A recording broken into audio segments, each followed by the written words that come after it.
ഞങ്ങൾ ഇന്ന് എല്ലാവരും കൂടി വള്ളിയൂർക്കാവ് അമ്പലത്തിൽ ഉത്സവം കൂടാൻ പോയിട്ടുണ്ടായിരുന്നേ.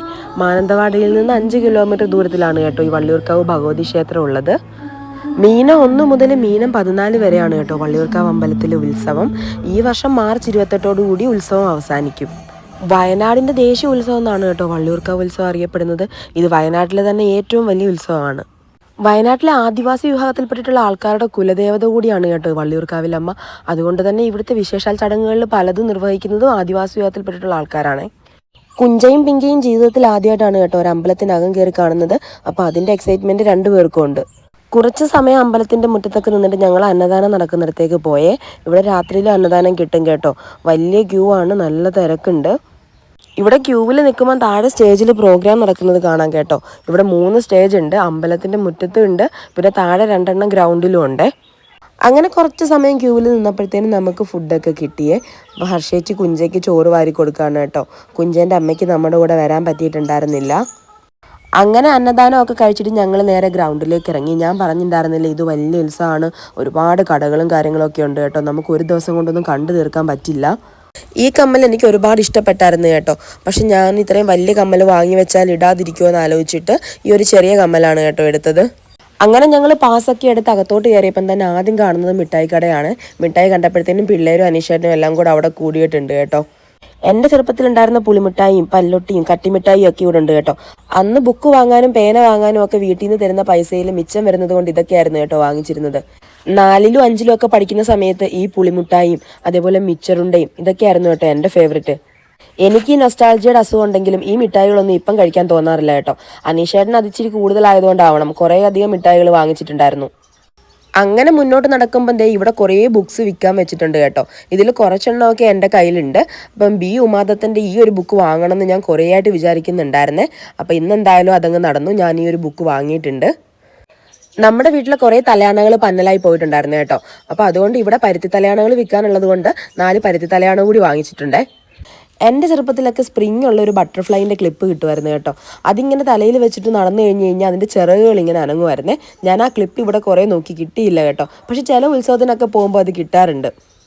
പാറും പിങ്കിയും കൂടെ കുറച്ച് ക്ലിപ്പും നെയിൽ പോളിഷും ഫ്രണ്ട്ഷിപ്പ് ബാൻഡും ഒക്കെ വാങ്ങിച്ചു കേട്ടോ. ഞാൻ പ്രത്യേകിച്ച് അങ്ങനെ ഒന്നും വാങ്ങിച്ചില്ല. അതല്ലേ അങ്ങനെയാണല്ലോ, ഒരു പ്രായമൊക്കെ കഴിഞ്ഞ് കഴിഞ്ഞാൽ പിന്നെ പ്രത്യേകിച്ച് വാങ്ങാൻ നമുക്കൊന്നും ഉണ്ടാവില്ല. ഇവിടെ പെറ്റ് ഷോയും നടക്കുന്നുണ്ടായിരുന്നേ. ഇതെൻ്റെ ഫേവറേറ്റ് ബ്രീഡാണ് കേട്ടോ. ഞാൻ കുറേ നാളായിട്ട് ഒരു ശിവാവിൻ്റെ പപ്പീനെ വാങ്ങണമെന്ന് വിചാരിക്കുന്നുണ്ടായിരുന്നു. ഒരാൾക്ക് 30 രൂപയായിരുന്നു കേട്ടോ എൻട്രി ടിക്കറ്റ് ഉണ്ടായിരുന്നത്. അപ്പം ഞങ്ങൾ അകത്ത് കയറി കുറച്ച് പെറ്റ്സിനെയൊക്കെ കണ്ടു.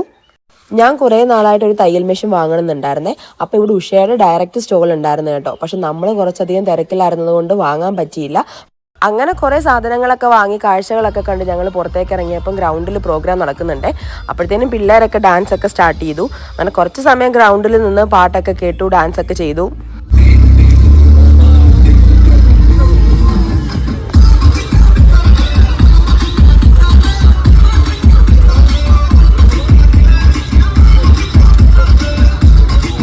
അങ്ങനെ ഡാൻസ് ഒക്കെ കഴിഞ്ഞിട്ട് ഞങ്ങൾ നേരെ അടുത്ത ഗ്രൗണ്ടിലേക്ക് പോയി കേട്ടോ. അവിടെയാണ് കേട്ടോ പിള്ളേരുടെ കുറേ റൈഡ്സും കാര്യങ്ങളും ഒക്കെ ഉള്ളത്. ഇവിടെ കാണാൻ തന്നെ നല്ല ഭംഗിയാണ് കേട്ടോ. കുറേ ലൈറ്റ്സും കാര്യങ്ങളും ഒക്കെ ഉണ്ട്. ഈ ഒരു ഗ്രൗണ്ട് നിറയെ പിള്ളേരാണ് കേട്ടോ. കുഞ്ചേനെയും കുഞ്ഞുണ്ണീനെയും ഈ ഒരു റൈഡിൽ കയറ്റി വിട്ടിട്ടുണ്ട്. ആദ്യം രണ്ടുപേർക്കും ചെറിയൊരു പേടിയൊക്കെ ഉണ്ടായിരുന്നെങ്കിലും പിന്നീട് ആ പേടിയൊക്കെ മാറിയിട്ടുണ്ട് കേട്ടോ. അമ്മയും ഇന്നയൊക്കെ നടന്ന് വയ്യാതായതുകൊണ്ട് അവരാരും ഇങ്ങോട്ടേക്ക് വന്നില്ല കേട്ടോ. നമ്മളിപ്പോഴും ഈ ഉത്സവപ്പറമ്പിൻ്റെ ഒരു സൈഡ് മാത്രമേ കണ്ട് തീർത്തിട്ടുള്ളൂ കേട്ടോ. ഇനി ഒരുപാട് കാഴ്ചകൾ കാണാനുണ്ട്. ഞാൻ പറഞ്ഞില്ലേ ഇത് ഒരു ദിവസം കൊണ്ടൊന്നും കണ്ടു തീർക്കാൻ പറ്റുന്ന അത്രേ അല്ല ഉള്ളേന്ന്. അങ്ങനെ കുഞ്ചയും കുഞ്ഞുണ്ണിയും ഈ ഒരു റൈഡ് മതിയാക്കി ഇറങ്ങി കേട്ടോ.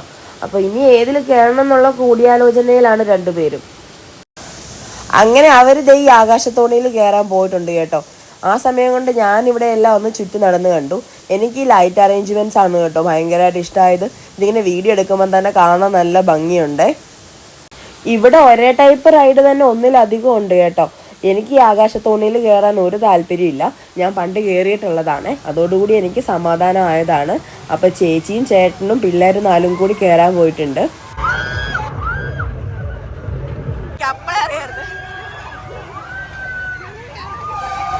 ഈ ഒരു റൈഡിൽ കയറിയതോടുകൂടി പിള്ളേർക്കെല്ലാം സമാധാനം ആയതുകൊണ്ട് ഇന്നത്തെ ഉത്സവ പരിപാടികളൊക്കെ നിർത്തി കുറച്ച് പലഹാരവും വാങ്ങിച്ച് വീട്ടിൽ പോകാമെന്ന് വിചാരിച്ചു.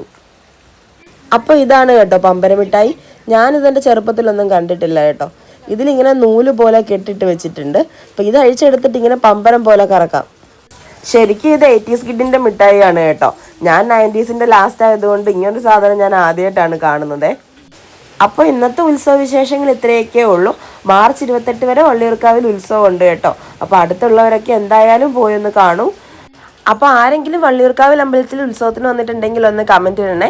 വീഡിയോ ഇഷ്ടപ്പെട്ടാൽ ലൈക്ക് ചെയ്യണം, സബ്സ്ക്രൈബ് ചെയ്യണം. അപ്പോൾ ഇന്നത്തെ വിശേഷങ്ങൾ ഇത്രയൊക്കെ ഉള്ളൂ. പുതിയൊരു വീഡിയോയുമായിട്ട് വീണ്ടും കാണുന്നത് വരെ സസ്നേഹം, മീരാ കൃഷ്ണൻ.